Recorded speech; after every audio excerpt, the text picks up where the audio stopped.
बिस्मिल्लाहिर्रहमानिर्रहीम। अस्सलाम वालेकुम।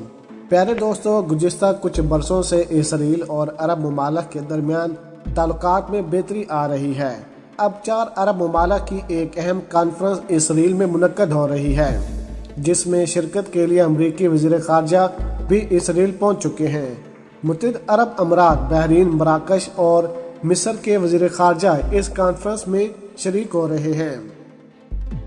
अब देखें कि पहली मरतबा इसराइल इतने सारे अरब ममालिक के सीनियर अहदेदारों के इजलास की मेज़बानी कर रहा है। ये इजलास इसराइल के सहराई खित्ते में हो रहा है और ईरान से जौहरी मुज़ाकरात और यूक्रेन में जारी जंग पर बात भी मुतवक्का है। अमरीका रूस को तनहा करने की कोशिश में अरब ममालिक की हमायत चाहता है, मगर मशरिक वस्ती के कई ममालिक रूस पर सख्त पाबंदियों के हक में नहीं हैं, क्योंकि इन्हें इससे गंदम की दरआमद मुतासर होने का खदशा है। यहाँ पर हम आपको बताते चलें कि यरूशलेम से BBC नामा निगार के मुताबिक पहली बार कहा गया कि इसराइल इतनी तारीखी सरबराही कॉन्फ्रेंस की मेज़बानी कर रहा है। इससे ज़ाहिर होता है कि कैसे मुश्तरका मफादात मशरिक वस्ती में अमरीका के इत्तेहादियों को साथ ला रहे हैं। मुत्तहिद अरब अमारात, बहरीन, मराकश, मिस्र और अमरीका के वज़ीर ख़ारजा के साथ इस इजलास में इसराइली वज़ीर ख़ारजा भी होंगे। वीडियो को आगे बढ़ाने से पहले हमारे चैनल को सब्सक्राइब करें और हमारी वीडियो को हर जगह पर शेयर करें, ताकि न्यूज़ से रिलेटेड जब भी हम कोई वीडियो अपलोड करें वो सबसे पहले आप अहबाब को मिल सके।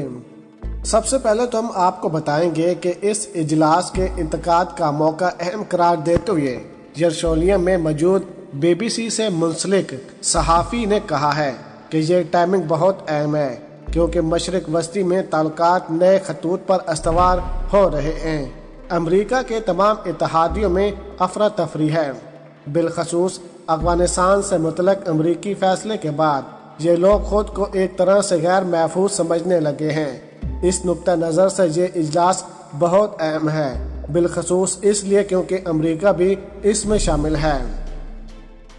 उन्होंने कहा कि अमरीकी वज़ीर ख़ारजा को इन तमाम ममालिक को यकीन दहानी करवाते देखा जा सकता है कि वो उनके साथ खड़े हैं। उसके अलावा इस इजलास में माशी सरगर्मियाँ और ज़राए तवानाई के तहफ़्फ़ुज़ पर भी बात होगी। इसके अलावा आपको बताते चलें कि इस इजलास की तर्ज़वाती अहमियत को नज़रअंदाज नहीं किया जा सकता, क्योंकि एक तरफ से अमरीका मशरिक वस्ती में अपनी साख खो रहा है और इस इजलास से लगता है कि वो तमाम ममालिक को मुत्तहिद करना चाह रहा है। ये इसराइल के लिए क्यों अहम है? क्योंकि वो कई दहाइयों से इस खित्ते के दीगर ममालिक के साथ आज़ादाना ताल्लुकात के क़याम की कोशिशें कर रहा है, जो मसला फ़लस्तीन से बलातर हों। अगर इस नुक्ता नज़र से देखा जाए तो इसराइल ने इसमें ज़बरदस्त कामयाबी हासिल की है। इस इजलास की अलामती अहमियत ये भी है कि नीटो शहर में हो रहा है, जो इसराइल के पहले वज़ीर आज़म की जाए पैदाइश है। प्यारे दोस्तों, कहा जा रहा है कि इसराइल तमाम मेहमानों को डेविड बिन गोरियान की यादगार पर ले जाना चाहता है, ताहम ये अब तक प्रोग्राम में शामिल नहीं है। इसके अलावा आपको बताते चलें कि इस वक्त रूस यूक्रेन जंग के बाद तवानाई के बहरान का खदशा काफ़ी ज़्यादा है।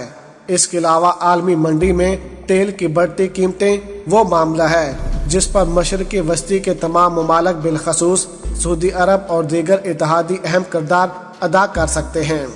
लेकिन भले ही इस वक्त यूक्रेन और रूस के मामले पर सबसे ज़्यादा बहस हो रही है, ताहम ईरान का मामला भी इसराइल के लिए बहुत अहम है। ईरान और रूस से होने वाला जौहरी मुआहदा इस इजलास में शरीक तमाम ममालिक के लिए अहम है, क्योंकि वो इसे सिक्योरिटी नुक्ता नज़र से देखते हैं।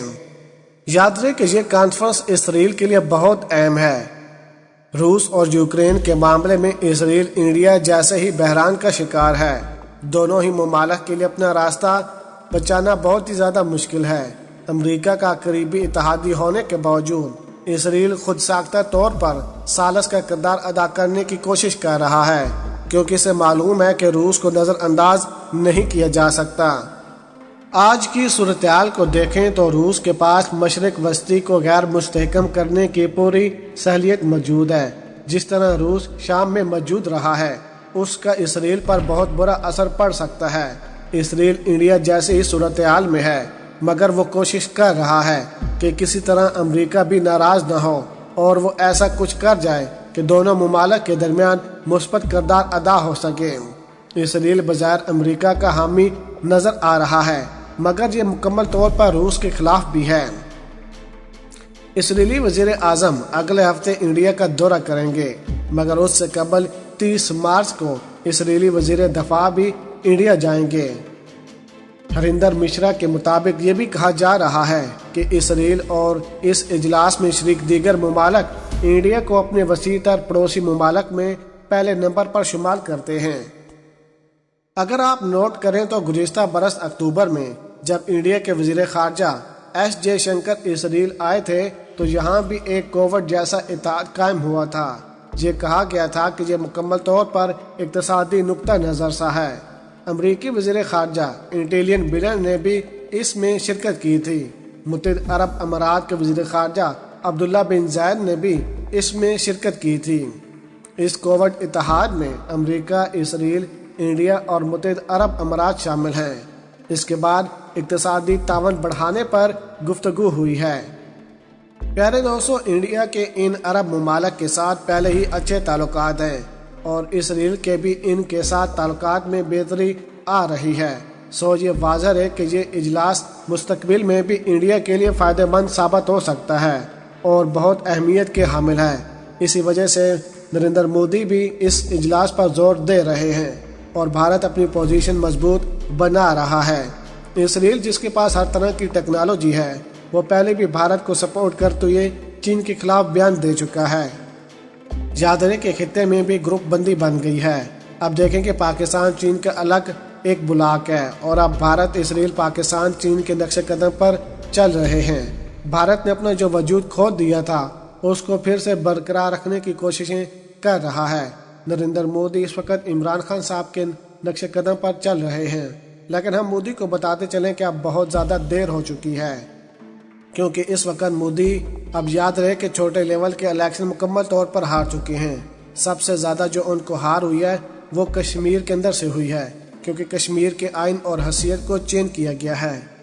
اب دیکھیں کہ اسرائیل میں جو اجلاس ہو رہا ہے وہ انڈیا کے لیے کافی زیادہ اہم ہے اور اس اجلاس میں انڈیا کو کافی اہمیت دی جائے گی اور انڈیا جو اپنا وجود کھو دیا ہے وہ وجود واپس انڈیا کو دلایا جائے گا۔ پیارے دوست، اگر آج کی ویڈیو آپ کو ہماری پسند آئی ہو تو ویڈیو کو لائک کر دیں، شیئر کر دیں اور اپنی قیمتی رائے سے ہمیں ضرور آگاہ کیجیے گا۔ پاکستان زندہ باد۔